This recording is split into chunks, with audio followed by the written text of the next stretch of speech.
హైదరాబాద్ లోనే the best gastroenterology hospital Ananya hospital Kukatpally. Appointment కై call చేయండి. ఒకప్పుడు అమ్మాయిల్ని ఎక్కువగా బయటికి పంపించేవాళ్ళు కాదు. అబ్బాయిల మీద కూడా అనేక ఆంక్షలు ఉంటూ ఉండేవి. మీ పిల్లల్ని అలా ఆంక్షల మధ్య పెంచారా, లేకపోతే పూర్తి స్వేచ్ఛనిచ్చారా?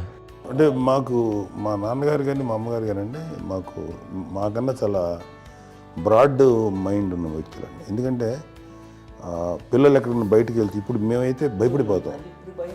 మా విజయ్ కానీ మా చిన్న చెల్లి అన్నయ్య నేను అందరం కూడా ఇవాళ ఉన్న పరిస్థితిలో వాళ్ళు ఎప్పుడు భయపడేవాళ్ళు కాదండి. ఎక్కడికి వెళ్తాను వెళ్ళని ఇచ్చేవాళ్ళు, లేట్ అయినా సరే ఏమనేవాళ్ళు కాదు.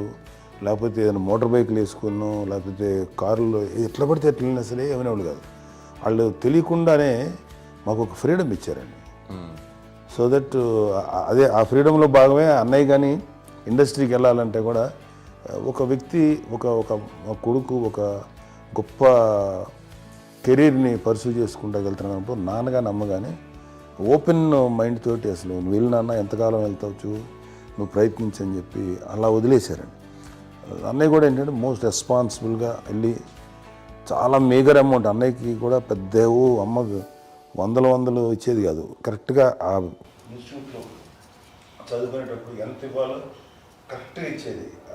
తనకి ఎక్స్ట్రా ఖర్చు పెట్టుకుంటే అంటే అట్లా ఉండేది పరిస్థితి. అంతే కదా, అంత జాగ్రత్తగా అన్నయ్య కూడా అంత రెస్పాన్సిబిలిటీగా రెసిప్రోకేట్ అయ్యి చేసి అందువల్ల మా అమ్మ నమ్మకం మా అమ్మగారి మా నాన్నగారి నమ్మకాన్ని అంటే ఎప్పుడు అది పాడు ఇంత నమ్మకానికి 10 times ఇచ్చాడు. ఏ వయసెస్ వైపు కానీ ఏ అలవాట్ల వైపు కానీ ఎందులో ఇండల్జ్ అవ్వకుండా నాకు నేనుగా నియంత్రించుకుంటూ సరైన మార్గంలో వెళ్ళేలాగా నాకు వెళ్ళడానికి లోపల ఆ స్ట్రాంగ్ థాట్ అడగగానే వాళ్ళు రెసిస్ట్ చేస్తే ఇచ్చారని ఆపేశారు అని ఏదో చిన్న రిలక్టెంట్ ఫీలింగ్ ఉంటుంది. వాళ్ళ మీద చిన్న కోపం నిరసన ఉండేది. వాళ్ళు అలా లేకపోవడానికి వాళ్ళు వెంటనే అడిగిన వెంటనే జాగ్రత్త అనే నిర్ణయం నీది కానీ జాగ్రత్త అని హెచ్చరిక చేయడంతో నాకు మరింత బాధ్యత తిరిగి గుర్తు తిరిగి నేను నడుచుకుంటూ వెళ్ళాను. కాబట్టి అది నాకు ప్లస్ అయింది వాళ్ళ దగ్గర.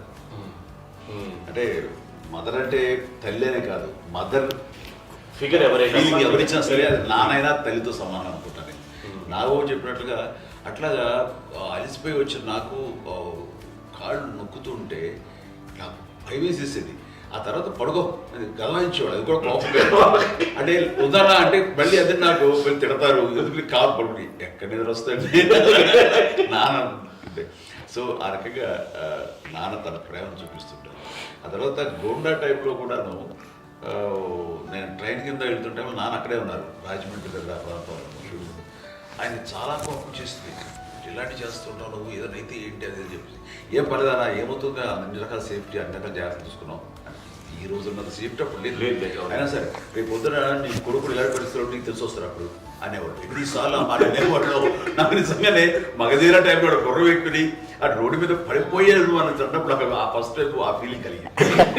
అలాగే పీటర్ హెయిన్స్ అనేవాడు ఫస్ట్ మగధీరలో జంప్ చేస్తారు మోటార్ బైక్ జంప్ చేసినప్పుడు ట్రైల్లో పీటర్ హెయిన్స్ అంత హైట్ నుంచి 20 feet 25 feet హైట్ నుంచి పడిపోయి మొత్తాన్ని బోన్స్ ఇరగొట్టుకుని వాడు 7 నెలల పాటు 1 year పాటు హాస్పిటలైజ్డ్.